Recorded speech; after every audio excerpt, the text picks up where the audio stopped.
Good morning, good afternoon, good evening to East Central Missouri and the world, and welcome to the James Strong Show podcast number 363. Thank you for joining us. Thank you for making us a part of your day. I appreciate it. This podcast was recorded on the morning of Sunday, June the 2nd, from the James Strong Studio in Western St. Charles County. Communism is the new green, not red. That's a funky topic for a podcast, isn't it? Well, I read an article today, and it was by an academic. His name is Kohei Saito, and he's a Japanese academic who studied in Japan and other places. And basically, he says, look, we don't need to have green subsidies to make the world green. We just all need to become good communists. And in theory, everything he says makes sense. But in reality, everything he says is not even ridiculous, but it's impractical and will never, ever, ever happen. And I say this because basically, again, in theory, what he says will work. There's only one problem. It doesn't take into consideration the nature of human beings. Anyway, that's the topic of today's podcast. Communism is the new green, not red. But before we get into that topic, a big story in the news this week. I don't know if you heard about it. Surely you had to have heard about it. It was probably the number one topic in sports, but it was more than just a sports story. And it had to do with statistics in Major League Baseball. This week, actually last week, I guess, because this is Sunday. Last week, Major League Baseball decided to honor all statistics from the Negro Leagues, and which makes Josh Gibson, not Ty Cobb, the best hitter as far as average goes. Now, there are some people who say, well, you can't count those stats because they didn't let white people play in the Negro Leagues. That's true. And they didn't let black people play in the major leagues. So it's the same thing, okay?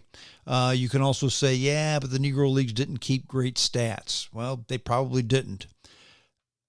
But then way back in the turn of the last century, MLB didn't keep the greatest stats either, okay?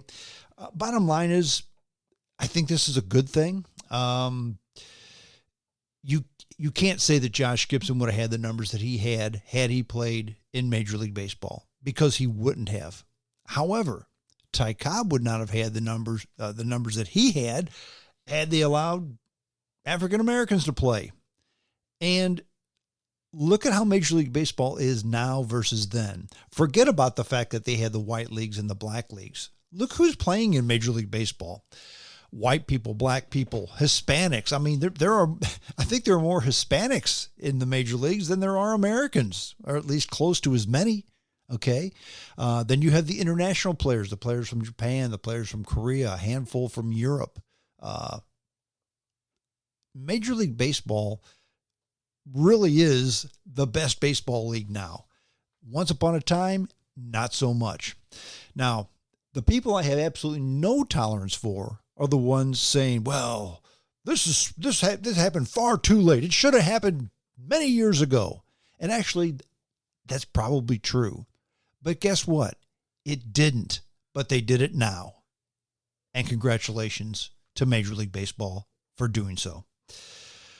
Before we get on to the crux of the topic, communism is the new green, not red.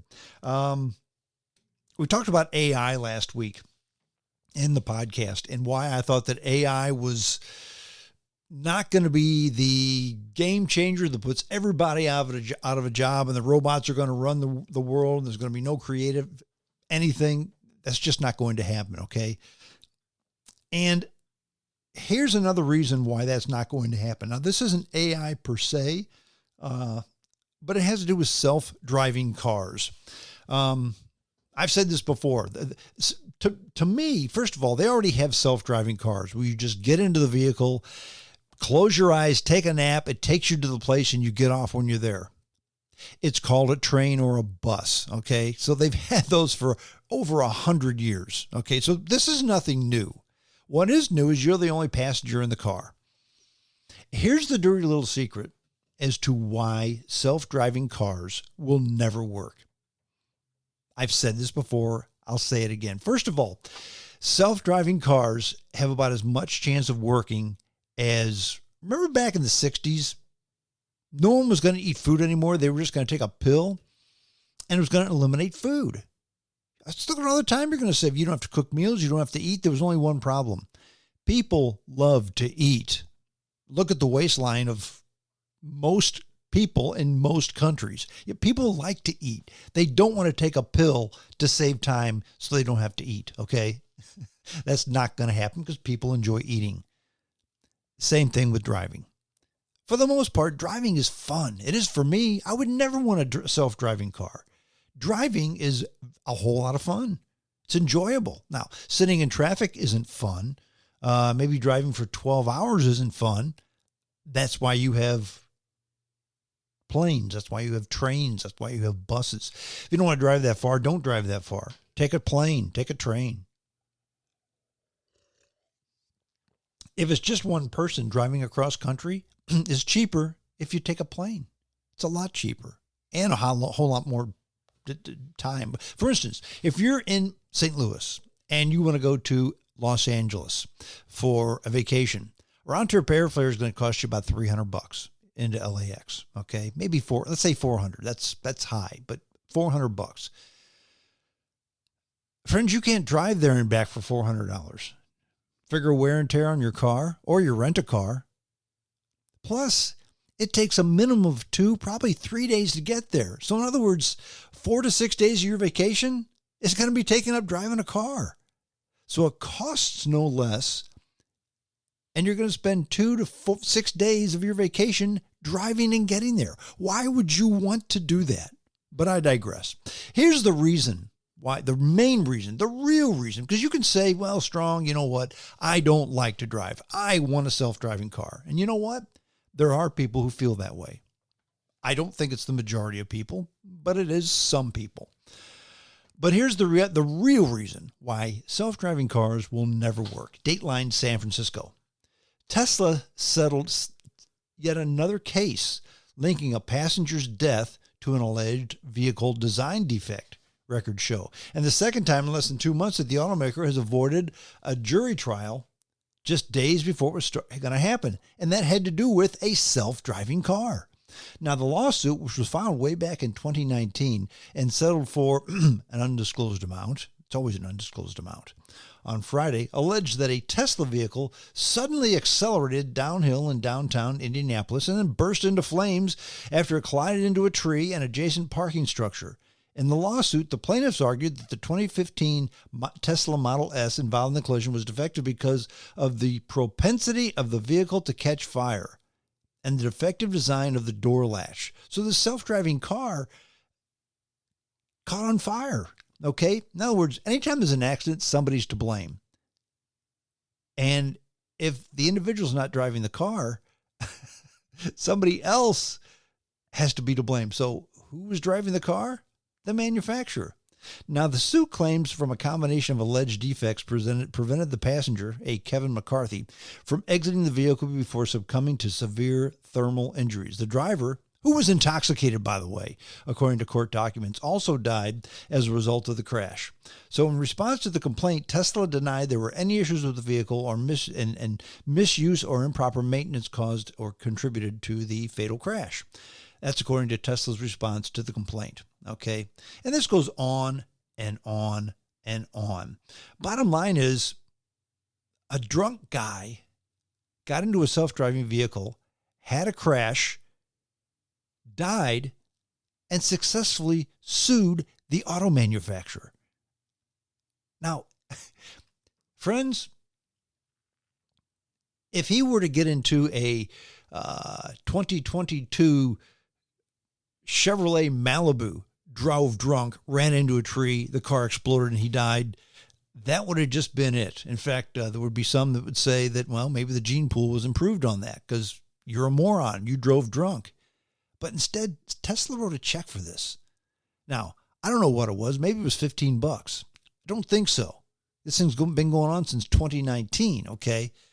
So we're probably talking millions, if not tens of millions of dollars.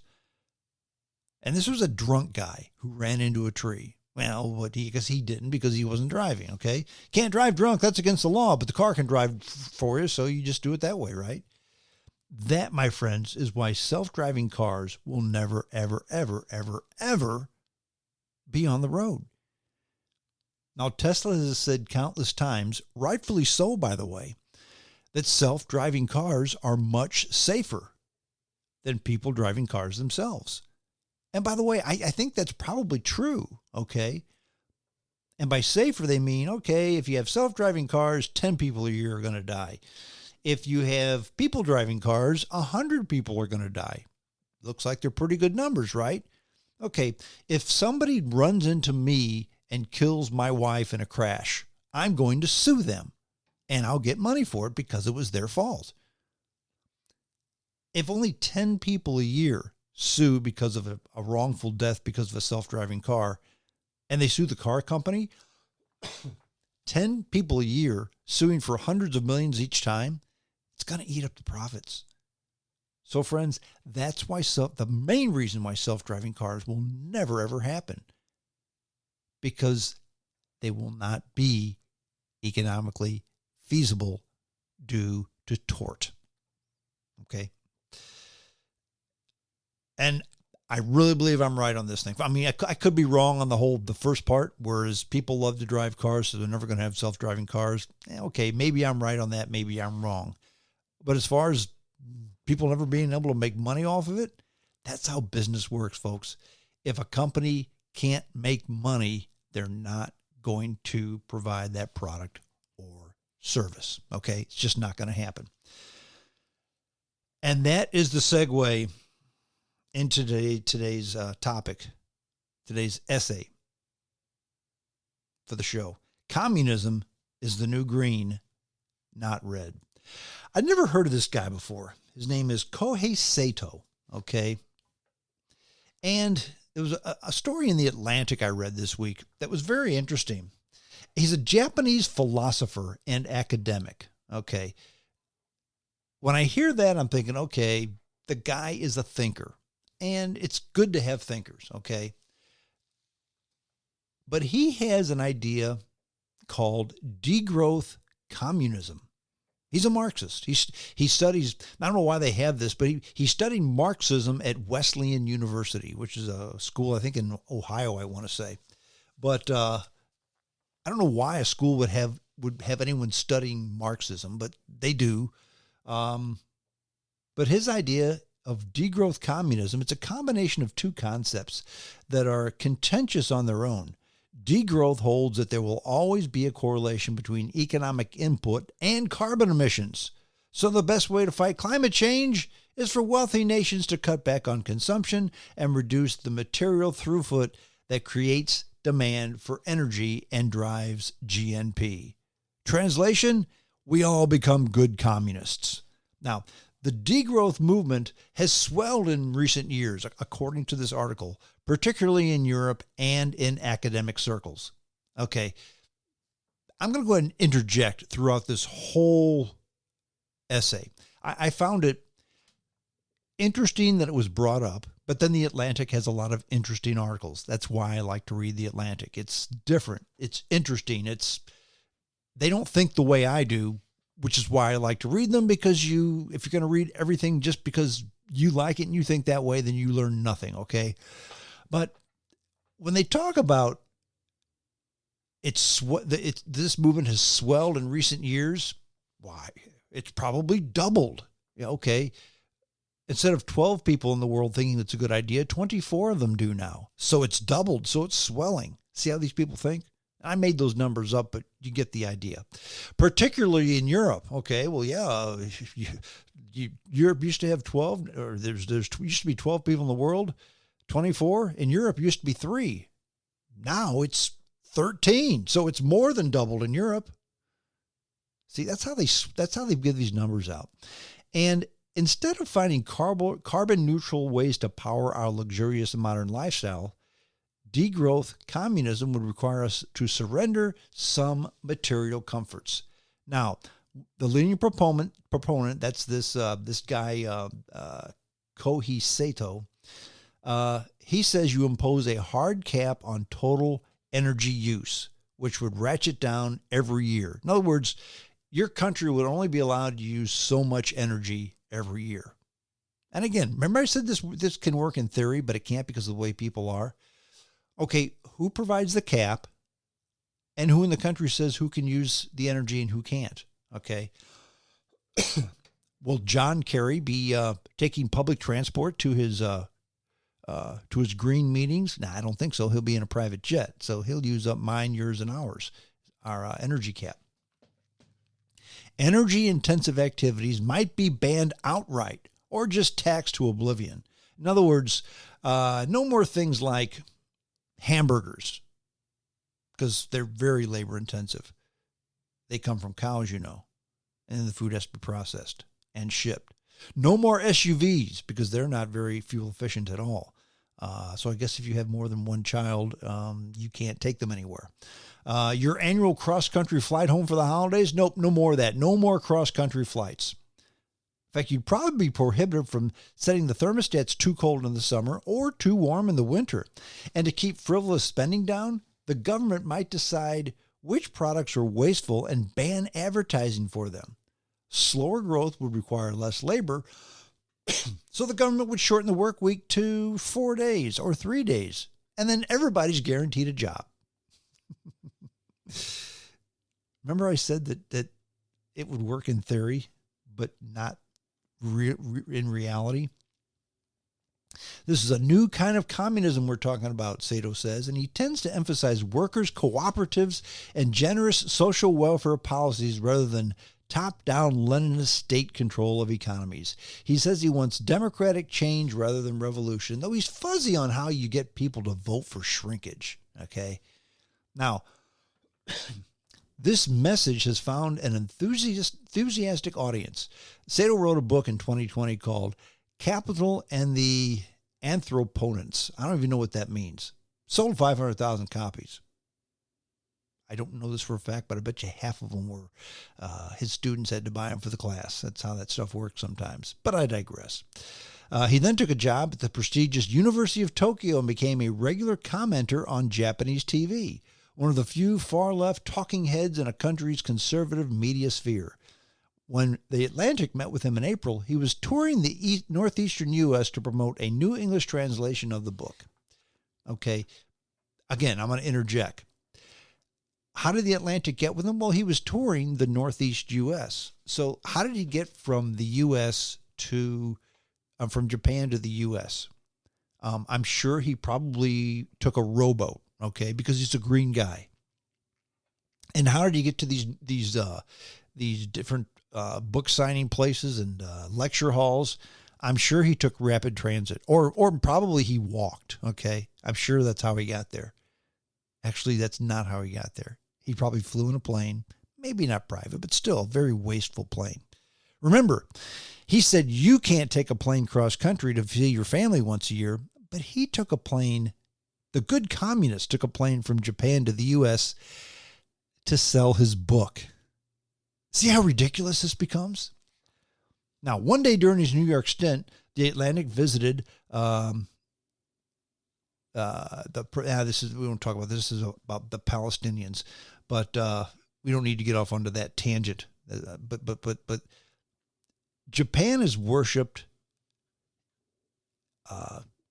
capitalism as devout as anyone, according to Saito. After the country's defeat in World War II, the GDP replaced military might as a source of national pride. And Japan's economy grew at a rate of nearly 10% annually. That's until the 1970s. And then it remained strong through the 80s, and its automotive and electronics industries boomed and continue to boom, by the way. So, when the Asian financial bubble burst and the Japanese economy collapsed in the early 90s, the country faced not just an economic crisis, but a crisis of meaning. If Japan wasn't growing, then what was it?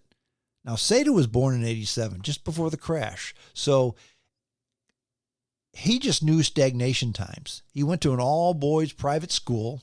Okay, well, like a good communist, because I'm sure everybody goes to the schools. No, actually only the elite do, and Saito was part of the elite.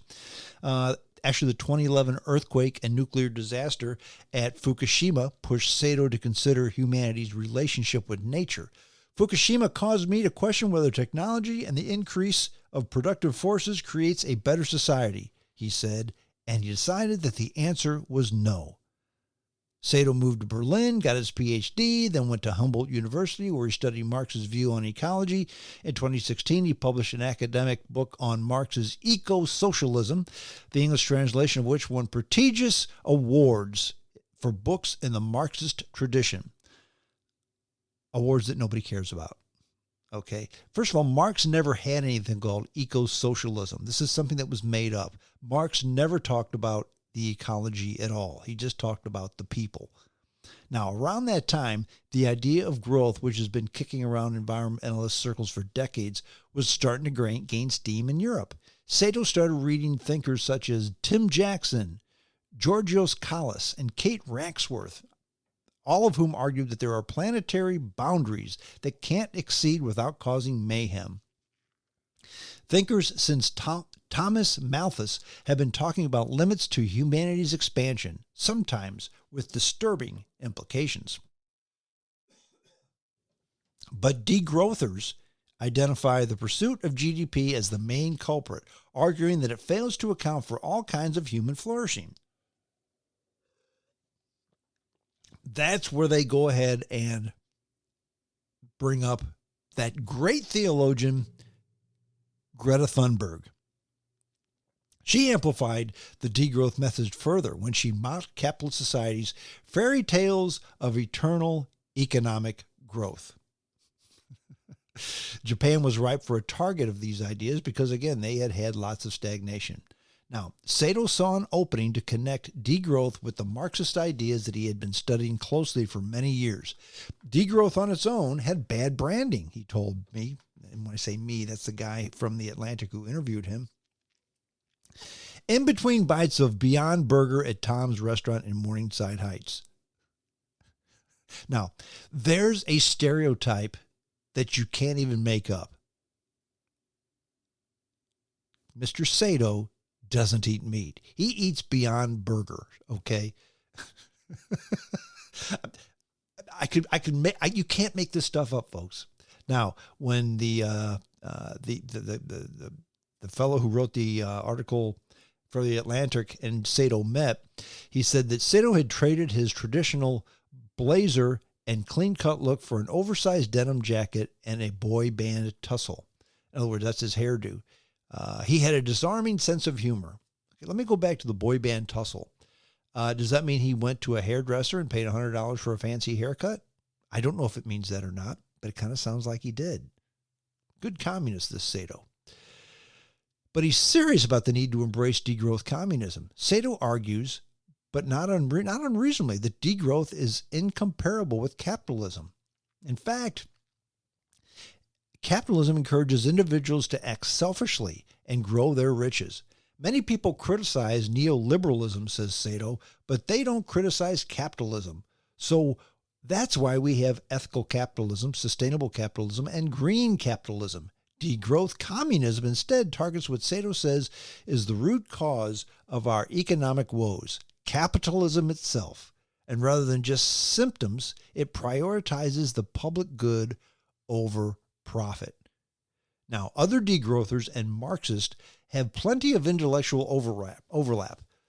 The match has always been very awkward. Marx is considered pro-growth. He wanted to leverage productive tools of capitalism to bring about a socialist future in which the fruits of the production would be fairly distributed. Saito, however, rejects this. He says, no, we don't need to have growth at all. We need to have degrowth, and that would make climate change go away. First of all, it would not make climate change go away. In theory, it could cause pollution to be decreased because nobody's working and nobody's driving. In fact, maybe we just all need to go back to being hunter-gatherers. That would make things fantastic. One problem with that. Friends, look outside your window. Can you become a hunter-gatherer? Just walk around the neighborhood and pick berries off of trees and stuff like that, and you can be just fine.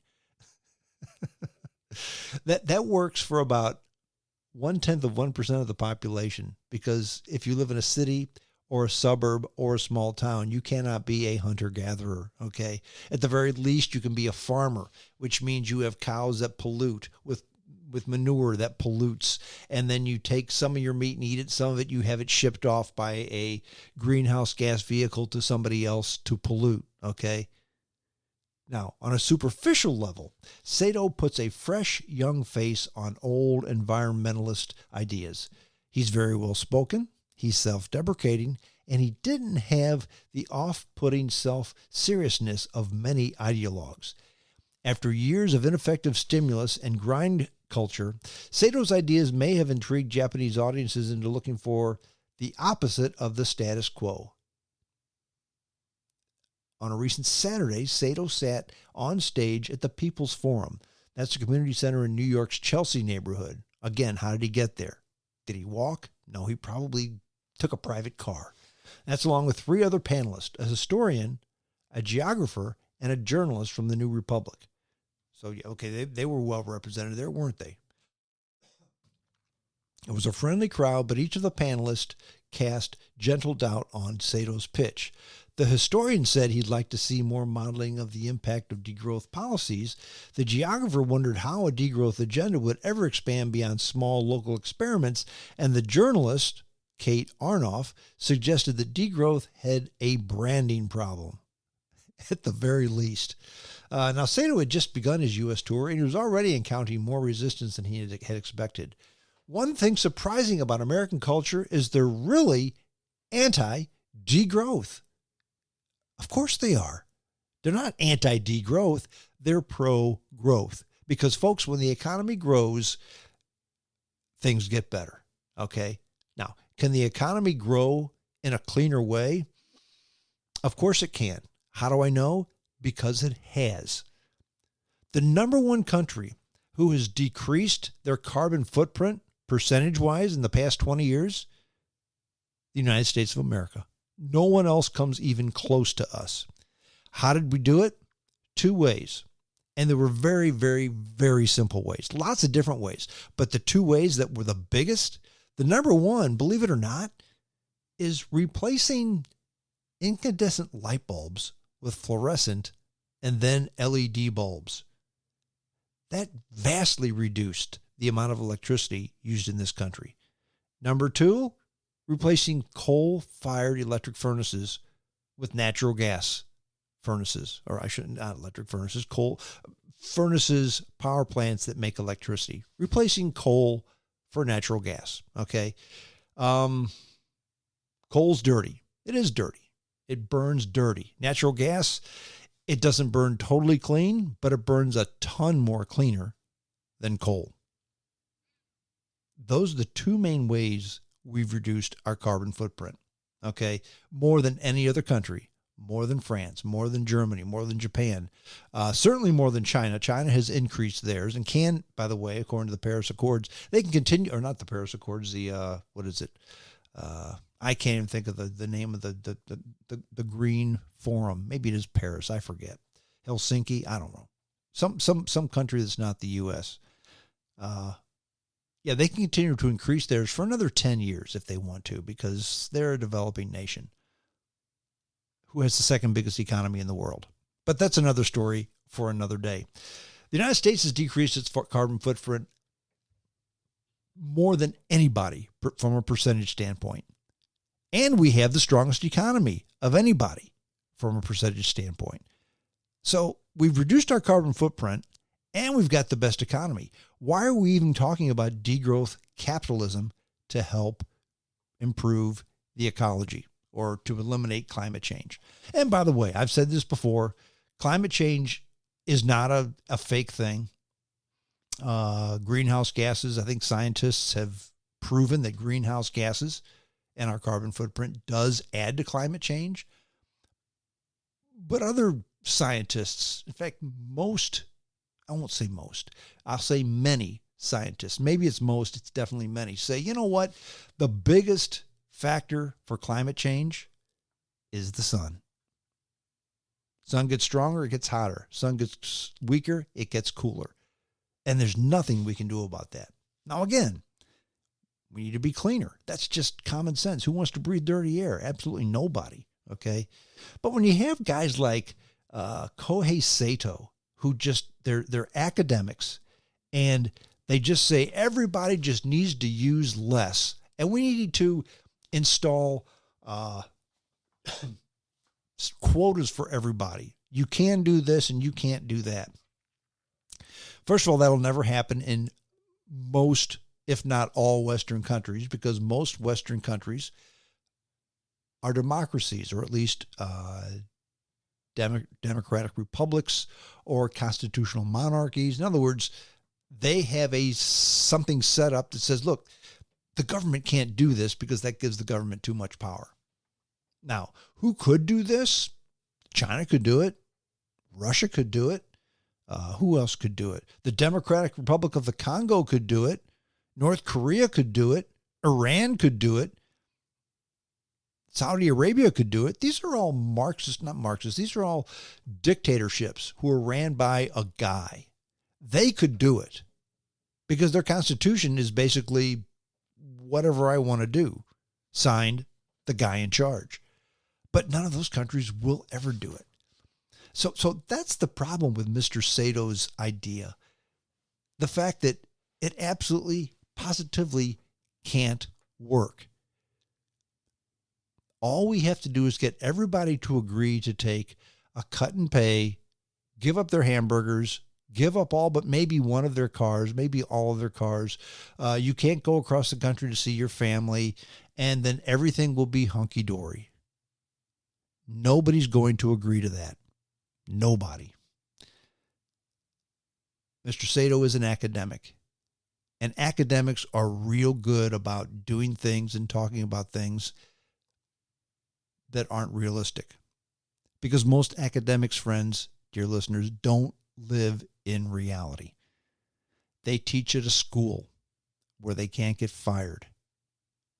And they draw big money, more money than you, more money than me, for teaching school. And they fly about in planes and tell people that you just need to take a cut and pay, and you can't fly in a plane because it makes the salmon die. These people are ridiculous. They're silly. They've never made sense, and they never will. So communism is the new green, not the new red. That's the big story that's really gaining the momentum. And the unofficial James Strong count says it is gaining momentum. 24 people in the world now think it's a good idea. A few years ago, it was only 12. It's doubling in leadership and in being popular. So it's becoming a big thing. No, it's not. And that's why I like to read stories and issues like The Atlantic, because I would never have read about this knothead had I not read this article in The Atlantic magazine. Well, that's it. I'm done. JamesStrongShow@hotmail.com. That's the email address. Send me an email. I had a couple of them this week. Thank you for those, dear listeners. I do reply to all my emails. I appreciate when you do it. And share the podcast with your friends if you would, if you like it. Even if you don't like it, share it with your friends. Tell them, hey, this is awful. Listen to it anyway. That's it. I'm done. Until next time, this is James Strong saying, adios.